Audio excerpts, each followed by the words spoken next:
AP బీజేపీలోని senior నాయకుల్లో ఆయన ఒకరు. భారతీయ జనతా యువ మోర్చాలో రాజకీయ జీవితాన్ని ప్రారంభించి రాష్ట్ర పార్టీ అధ్యక్షుడిగా పనిచేశారు. ఆర్ఎస్ఎస్లో కూడా కీలక బాధ్యతలు నిర్వహించారు. ఒకసారి ఎమ్మెల్సీగా ఎన్నికయ్యారు. పార్టీలో నేషనల్ ఎగ్జిక్యూటివ్ కమిటీ స్థాయికి చేరారు. 2009లో కాకినాడ నుంచి ఎంపీగా పోటీ చేసి ఓటమి చెందారు. ఈసారి రాజమండ్రి ఎంపీగా పోటీ చేయాలని భావించారు. తన సీనియారిటీ, ఢిల్లీ పెద్దలతో ఉన్న సాన్నిహిత్యంతో సీటు గ్యారంటీగా వస్తుందని అనుకున్నారు. కానీ పార్టీలోకి కొత్తగా వచ్చిన వారు వెన్నుపోటు పొడిచారు. ఆయన సీటు కోల్పోయారు. ఇంతకీ ఆ సీనియర్ నేత ఎవరో ఇప్పుడు చూద్దాం. సోము వీర్రాజు భారతీయ జనతా పార్టీకి ఆంధ్రప్రదేశ్లో ఉన్న సీనియర్ నాయకుల్లో ముఖ్యులు. విద్యార్థి దశలోనే ఆర్ఎస్ఎస్ భావజాలానికి ఆకర్షితులయ్యారు. సంఘులో పనిచేస్తూనే ఆ సంస్థ రాజకీయ రూపమైన బీజేపీలో అంచెలంచెలుగా ఎదిగారు. తూర్పుగోదావరి జిల్లా స్థాయి నుంచి జాతీయ స్థాయిలో నేషనల్ ఎగ్జిక్యూటివ్ సభ్యుడు స్థాయికి చేరారు. రాష్ట్ర పార్టీ అధ్యక్షుడిగా గత ఏడాది జూన్ వరకు బాధ్యతలు నిర్వహించారు. 2015లో ఏపీ శాసనమండలి సభ్యుడిగా ఎన్నికయ్యారు. 2004లో ఎమ్మెల్యేగా, 2009లో ఎంపీగా పోటీ చేసినా విజయం సాధించలేకపోయారు.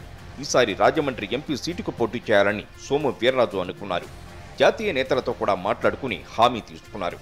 అయితే ఆఖరు క్షణంలో బీజేపీలోకి కొత్తగా వచ్చి 9 నెలల క్రితం రాష్ట్ర అధ్యక్షురాలైన దగ్గుబాటి పురంధేశ్వరి రాజమండ్రి నుంచి ఎంపీగా పోటీ చేయడానికి పార్టీ పెద్దల నుంచి క్లియరెన్స్ పొందారు.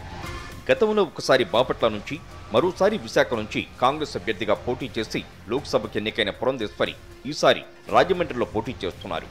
గతంలో ఒకసారి బీజేపీకి విశాఖలో గెలిచిన చరిత్ర ఉన్నప్పటికీ, పురంధేశ్వరి కూడా విశాఖలో గెలిచిన అనుభవం ఉన్నప్పటికీ ఆ సీటును తన తమ్ముడి అల్లుడి గీతం భరత్ కోసం వదిలేసి రాజమండ్రిలోకి ఎంట్రీ ఇచ్చి సోము వీర్రాజుకు సీటు లేకుండా చేశారు. తూర్పుగోదావరి జిల్లా వాసి అయిన సోము వీర్రాజును కాదని 4 జిల్లాల అవతల నుంచి వచ్చి పురంధేశ్వరి ఇక్కడ బరిలో నిలిచారు. ఈసారి ఏపీలో పోటీ చేస్తున్న బీజేపీ ఎంపీ అభ్యర్థుల్లో ఒక్క నరసాపురం అభ్యర్థి మినహా మిగిలిన 5గురు టీడీపీ, కాంగ్రెస్ నుంచి వచ్చి బీజేపీలో చేరిన వారే కావడం విశేషం. విశాఖలో పార్టీ ఆఫీస్ ఏర్పాటు చేసుకుని 2 ఏళ్లుగా కమలం జెండా బలోపేతం కోసం పనిచేస్తున్న రాజ్యసభ సభ్యుడు జీవీఎల్ నరసింహారావుకు అక్కడి ఎంపీ సీటు దక్కకుండా పురంధేశ్వరి చక్రం తిప్పారు. దానికి బదులుగా చంద్రబాబు సన్నిహితుడైన సీఎం రమేష్ కోసం అనకాపల్లి ఎంపీ సీటుకు ఓకే చేశారు.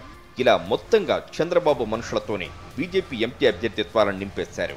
ముఖ్యంగా రాజమండ్రి నుంచి సోము వీర్రాజు పోటీ చేసి ఒకవేళ గెలిస్తే కేంద్రంలో ఆయనకు పదవి లభిస్తుందేమోన్న అనుమానంతో ఆయనకు సీటు దక్కకుండా పురంధేశ్వరి అడ్డుకుని తానే రంగంలోకి దిగారనే చర్చ బీజేపీలో నడుస్తోంది.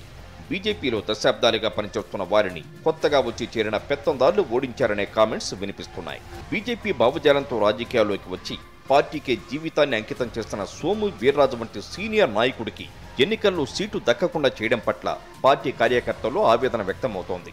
గతంలో మాదిరిగా ఈసారి కూడా రాష్ట్ర పార్టీలో చంద్రబాబు, ఆయన అనుచరుల హవా నడుస్తుందనే అభిప్రాయాలు వ్యక్తమవుతున్నాయి.